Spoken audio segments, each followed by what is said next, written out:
12월 2일 월요일 하나님 말씀 요한계시록 7장 9절부터 17절까지입니다. 함께 교독하겠습니다.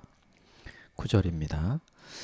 2일 후에 내가 보니 각 나라와 족속과 백성과 방언에서 아무도 능히 셀 수 없는 큰 무리가 나와 흰 옷을 입고 손에 종려가지를 들고 보좌 앞과 어린 양 앞에 서서 큰 소리로 외쳐 이르되 구원하심이 보좌에 앉으신 우리 하나님과 어린 양에게 있도다 하니 모든 천사가 보좌와 장로들과 네 생물의 주위에 서 있다가 보좌 앞에 엎드려 얼굴을 대고 하나님께 경배하여 이르되 아멘. 찬송과 영광과 지혜와 감사와 존귀와 권능과 힘이 우리 하나님께 세세토록 있을지어다. 아멘 하더라.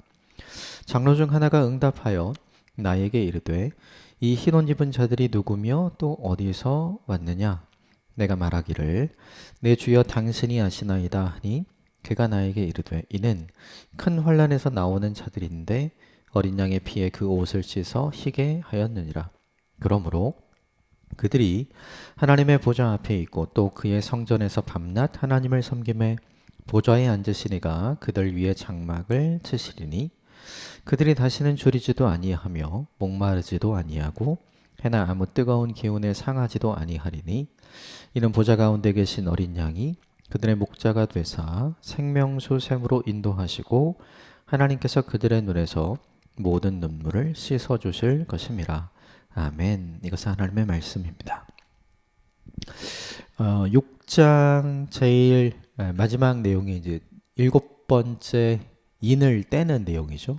그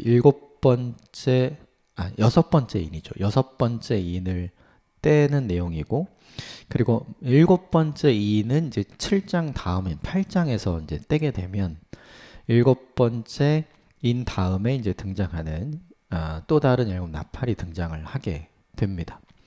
그런데 이 6장과 8장 사이에 오늘 본문 7장이 중간에 이렇게 딱 껴져 있죠. 그래서 이제 어제 본문, 주일 본문을 잠깐 살펴보면 어제 본문의 1절부터 8절까지에 나오는 내용은 땅에 있는 교회에서 일어나는 일이라고 본다면 이제 오늘 9절부터 17절까지는 그 땅에 있었던 교회에서 생긴 일을 경험한 사람들이 하늘의 교회에서 어떻게 되는가에 대한 이야기가 이제 오늘 본문에 등장을 해요.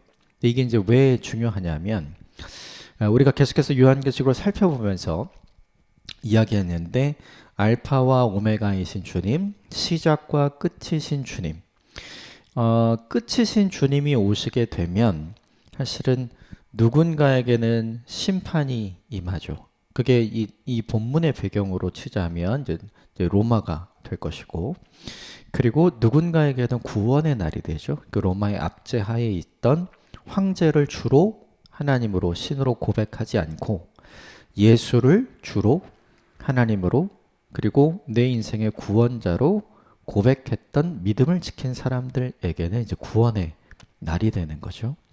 그래서 땅에서는 굉장히 큰 어려움이 있어서 그게 어제 본문에 이제 잠깐 등장을 해요. 그러나 주님께서 다시 오셔서 역사의 마지막 날 이제 심판을 하시게 되면 그 심판에 해당하지 않는 사람들은 놀라운 구원의 은총을 얻게 되죠. 그래서 이 구원의 은총을 얻은 사람들이 어떤 일을 하게 되느냐, 그게 이제 오늘 본문에 이제 나오게 되는데 먼저 9절, 10절 같이 한번 읽어보겠습니다. 9절, 10절 시작. 이 일 후에 내가 보니 각 나라와 족속과 백성과 방언에서 아무도 능히 설 수 없는 큰 무리가 나와 흰 옷을 입고 손에 종려가지를 들고 보좌 앞과 어린 양 앞에 서서 큰 소리로 외쳐 이르되 구원하심이 보좌에 앉으신 우리 하나님과 어린 양에게 있도다 하니 6장 마지막에 보면 이런 질문이 하나 나와요. 누가 견딜 수 있는가? 하나님 앞에 설 자가 누구인가? 이 질문에 대한 답으로 7장에 등장하는 이제 어제 본문, 주일 본문에 등장하는 사람들이 14만 4천 명, 우리가 잘 알고 있는 하나님께서 구원해 주시고 하나님의 백성으로 심판이 아니라 구원을 얻게 될 14만 4천 명에 대한 이야기가 등장을 하죠. 이 14만 4천은 이제 우리가 다 아는 것처럼 숫자적으로 14만 4천 명이라는 이야기가 아니고요. 12 곱하기 12 곱하기 1000. 그래서 구약의 하나님의 백성 12지파를 의미하고 신약의 12사도를 의미하므로 암울한 시대에도 핍박과 박해의 시대에도 예수를 주로 고백했던 대표적인 사람들을 이야기하는 거고 거기에 10의 3승 10 곱하기 10 곱하기 10 유대인들의 입장에서 이제 완전 그래서 이 전체 14만 4천 명을 이렇게 의미하면 돼요. 하나님이 심판하지 않고 하나님이 건져주시는 구약과 신약의 하나님의 백성들이라고 생각하면 되는 거죠. 그런데 이들이 땅에서는 그랬는데 이들이 오늘 본문 9절 이후부터 17절에 등장한 이 하늘의 교회에서는 어떤 모습으로 드러나냐면 9절에 아무도 능히 셀 수 없는 큰 무리 이런 사람들로 이제 바뀌어서 등장을 하죠. 그러니까 어제 본문의 14만 4천 명과 오늘 본문에 아무도 능히 셀 수 없는 큰 무리가 다른 사람들이 아니라 같은 사람들이라고 봐야 돼요. 박해 중에 신앙을 지킨 하나님의 사람들이 땅에서는 어려움을 당했는데 지금 이 본문 속에서 보면 하나님 앞에 있는 거죠. 그리고 종려나무 가지를 흔들면서 지금 찬송하고 있는 거죠.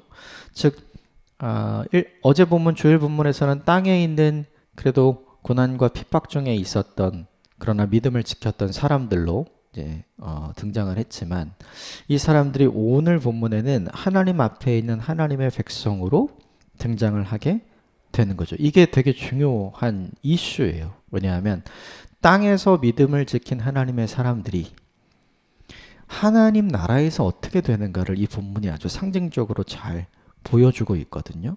그래서 조금 본문을 넘어가서 이 셀 수 없이 많은 사람들이 누구냐라는 질문을 13절에 해요. 13절 같이 읽어볼까요? 시작. 장로 중 하나가 응답하여 나에게 이르되 이 흰 옷 입은 자들이 누구며 또 어디서 왔느냐. 그죠? 이들이 어디로부터 왔는지 질문을 하죠. 이에 대한 답을 이렇게 합니다. 14절 같이 읽읍시다. 시작.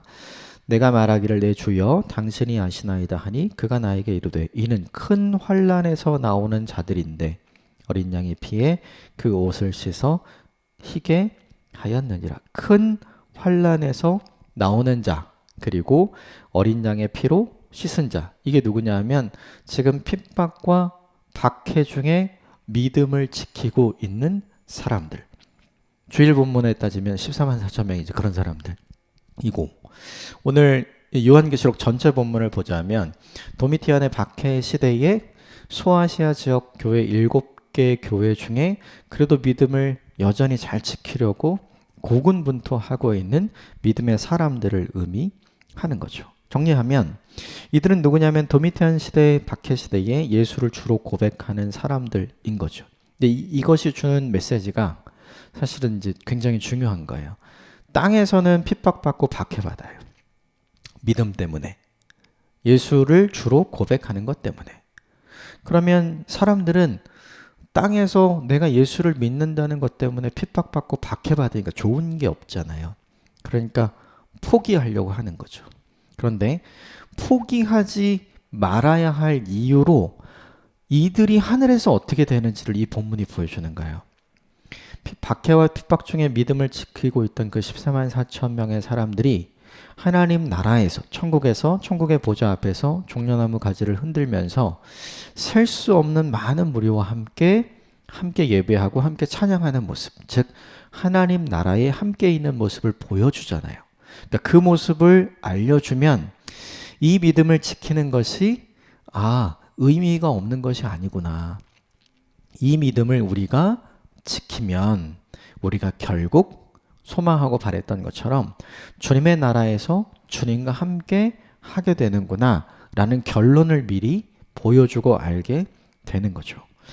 오늘 땅에서 고난받는 교회가 내일 하늘에서 찬송하는 교회로 바뀌게 된다. 그러면 이 모습 자체가 지금 박해 중에 고난 중에 믿음을 지키고 있는 사람에게 내가 조금 더 힘을 내어서 믿음을 지켜야 되겠다라고 생각할 수 있는 동기부여가 되는 거죠.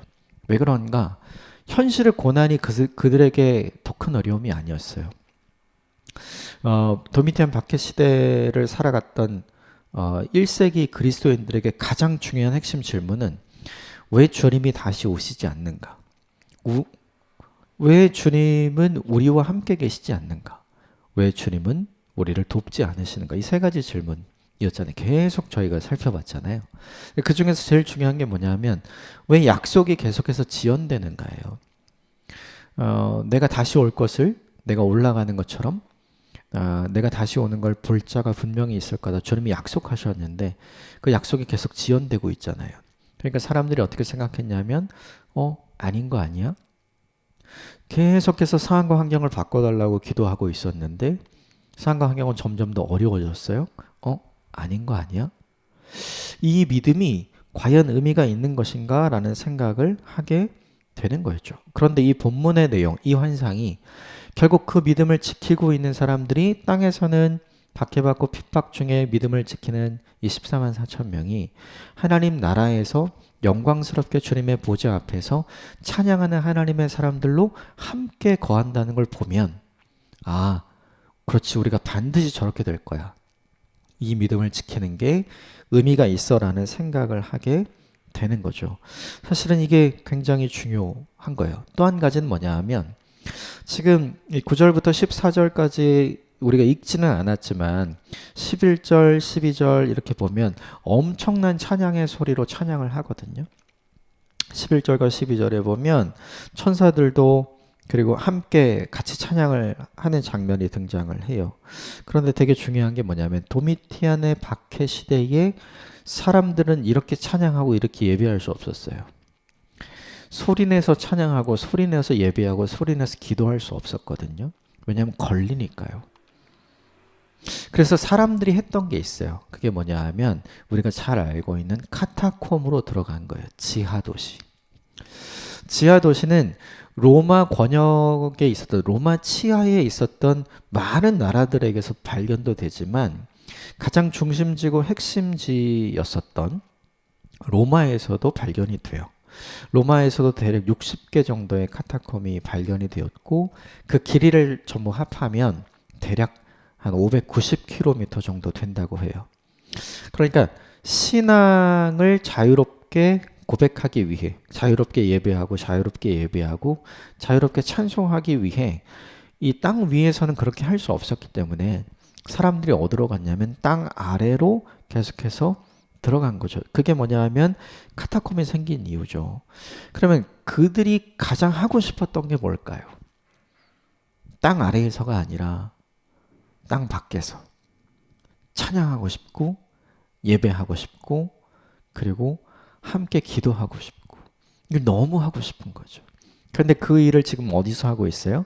이 본문의 환상 속에 보면 하나님 나라에서 그 일을 하고 있잖아요. 그러니까 이 장면이 카타콤으로 숨어들어서 믿음을 지켰던 사람들에게 굉장히 큰 믿음의 동기부여가 된 거죠. 그래서 결론을 이렇게 이야기해요. 15절, 이 본문이 되게 중요합니다. 15절 같이 읽읍시다. 시작. 그러므로 그들이 하나님의 보좌 앞에 있고 또 그의 성전에서 밤낮 하나님을 섬김에 보좌에 앉으신 이가 그들 위에 장막을 치시리니. 고난 중에 믿음을 지켰던 사람들이 결국 어디에 가 있냐면 하나님의 보좌 앞에 있어요. 그리고 그 앞에 보면 성전에서 밤낮 하나님을 그들이 섬기고 있다. 이렇게 돼 있죠.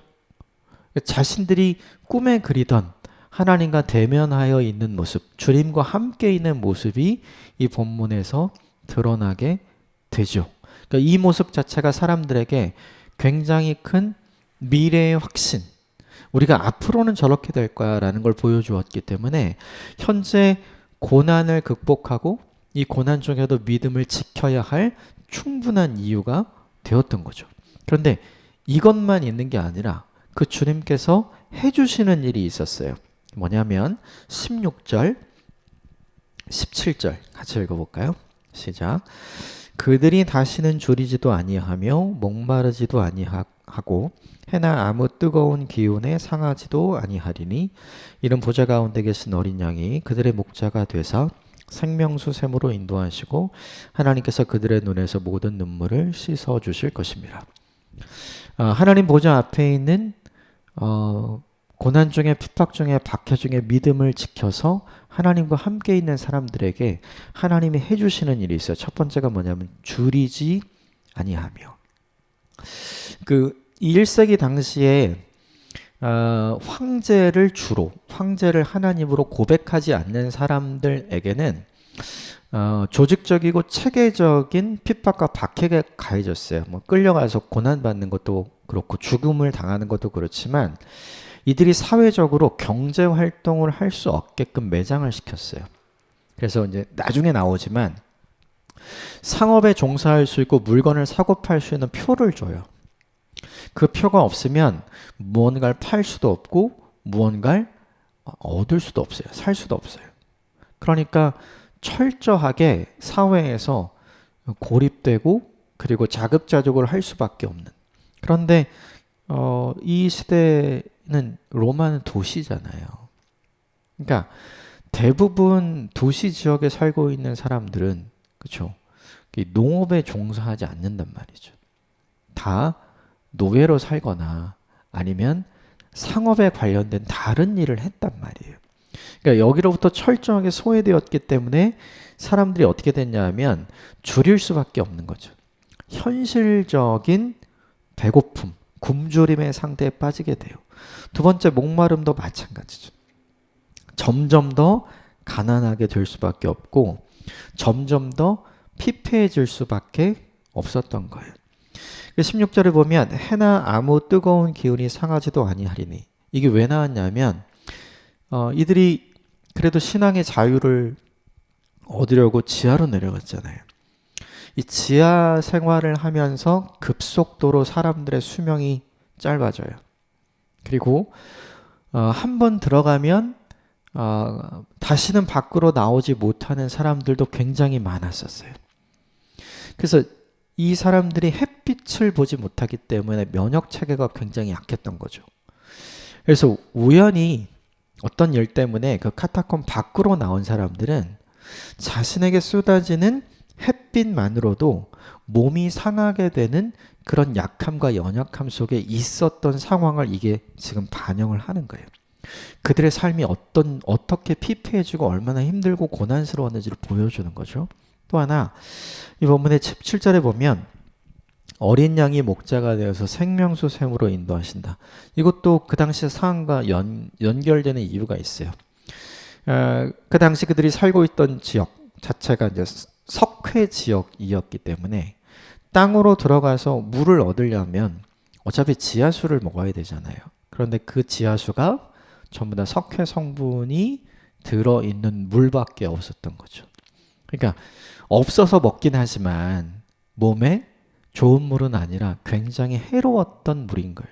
그러니까 그 물을 다른 물이 없기 때문에 그 물을 마시지만 그 물을 먹으면 먹을수록 나를 살게 하는 게 아니라 나를 점점 병들게 하는 물을 먹을 수밖에 없었던 상황이었던 거죠. 그런데 생명수 샘으로 인도하신다. 전혀 다른 얘기가 되죠. 또 하나는 그들의 눈에서 모든 눈물을 씻어 주실 것이다. 예수만 아니면 이렇게 안 살아도 되잖아요. 예수를 포기할 수 없어서 이렇게 사는 게 너무 힘들고 너무 고통스럽고 너무 억울했던 사람들이 얼마나 많았을까요? 그리고 하나님께 기도하면서 이 상황을 하나님께서 끝내달라고 기도했던 사람들이 얼마나 많았을까요? 가족이 죽어가는 현장에서, 가족이 끌려가는 현장에서, 내가 가지고 있던 모든 것을 빼앗기는 현장에서 눈물이 마를 수가 없었겠죠. 그런데 오늘 16절과 17절에 나온 이 내용들을 살펴보면 현실과는 전혀 다른 역전과 반전의 모습이 생겨나게 된 거죠. 이걸 딱 보여주면 사람들이 느끼는 게 있어요. 그렇지, 우리가 반드시 저렇게 될 거야. 그러므로 지금 이 현실 속에서 예수를 주라고 고백하지 않으므로, 다시 말하면 황제를 주라고 고백함으로 안정된 현실을 누리려고 하지 말자. 지금까지 우리가 믿음을 지키고 있었던 것처럼, 지금까지 우리가 신앙을 지키고 있었던 것처럼 영원하신 하나님의 나라를 기억하고 소망하고 꿈꾸면서 요한을 통해 주께서 보여주신 이것 그대로 될 것을 신뢰하고 우리 계속 믿음을 지켜 나아가자. 아주 강력한 동기가 되는 거죠. 오늘 9절부터 17까지의 내용을 이렇게 쭉 어떤 내용인지 이렇게 쭉 살펴봤잖아요. 근데 적용하고 싶은 게 있어요.